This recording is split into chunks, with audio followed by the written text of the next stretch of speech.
అందరికీ శుభోదయం. కార్తీక మాసంలో ప్రాతకాలంలో స్నానమాచరించడం వలన కలిగే ఫలితాన్ని గురించి బ్రహ్మర్షి అయిన వశిష్ఠ మహర్షి రాజర్షి అయిన జనకునికి చెప్పిన ఒక కథను మనం ఈరోజు తెలుసుకుందాం.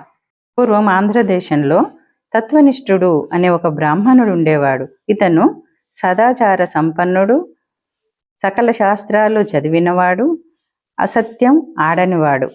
అంతేకాకుండా సర్వభూతముల యందు అంటే సర్వ ప్రాణుల యందు ఎంతో దయ కలిగినవాడు. తీర్థయాత్రలంటే ఎంతో ఇష్టం ఉన్నవాడు. ఇతను ఒకసారి తీర్థయాత్ర చేయాలని గోదావరి తీరాన వెళ్తూ ఉన్నాడు. అయితే ఇప్పట్లాగా ఆ కాలంలో ఇంత బస్సు సౌకర్యాలు ఇవన్నీ లేని సమయం అది. అయితే ఇతడు వెళ్తూ ఉంటే గోదావరి ఒడ్డున ఒక మర్రి చెట్టు ఉన్నది. ఆ మర్రి చెట్టు మీద ముగ్గురు బ్రహ్మ రాక్షసులు ఉన్నారు. కొంచెం దూరం నుండే వాళ్ళని చూసిండు ఈ బ్రాహ్మణుడు. ఆడ రాక్షసులు ఉంటారు కాబట్టి అటు చుట్టుపక్కల కూడా జన సంచారం ఏం లేదు.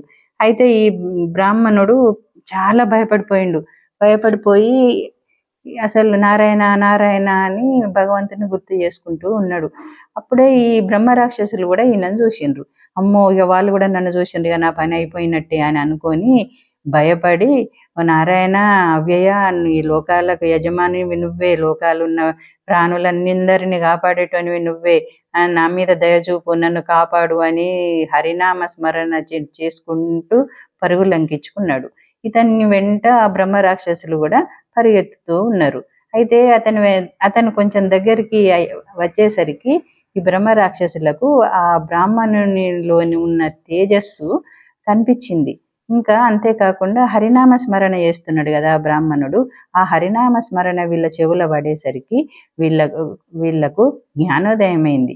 జ్ఞానోదయమయ్యి ఆ బ్రాహ్మణుని ముందుకు వెళ్ళి అతనికి ప్రణామాలు చేసి, మా వల్ల నీకు ఏం భయం లేదు బ్రాహ్మణుడా, నువ్వు భయపడకు అని పలికేసరికి అప్పుడు ఆ బ్రాహ్మణుల్లో కొంత ధైర్యం వచ్చి, ఎవరు మీరు, ఈ రూపాలలో మీరు ఎందుకున్నారు అని అడిగితే ఇక వాళ్ళు ముగ్గురు వాళ్ళు చేసిన పాపాలేంటి, వాళ్ళు ఎందుకు అట్లా అయినరో చెప్పడం ప్రారంభించిండ్రు.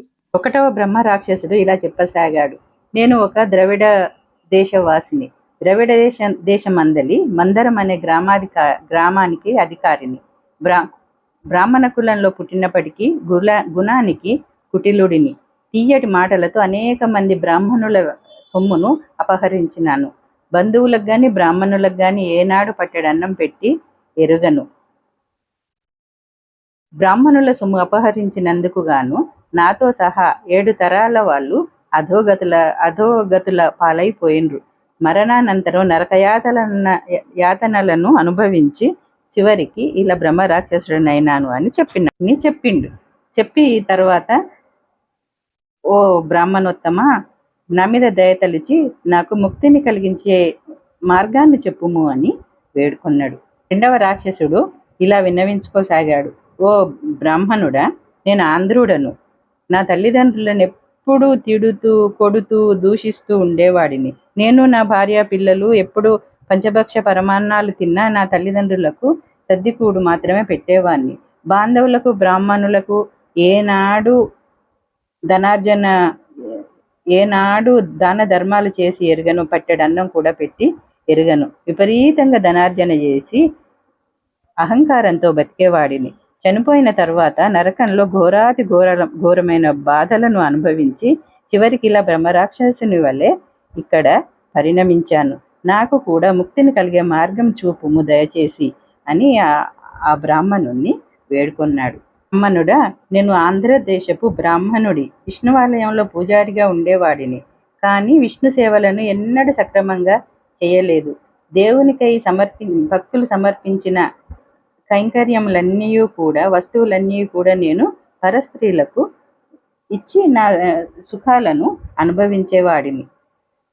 అహంకారంతో పాప పుణ్య విచక్షణ లేకుండా ప్రవర్తించేవాడిని.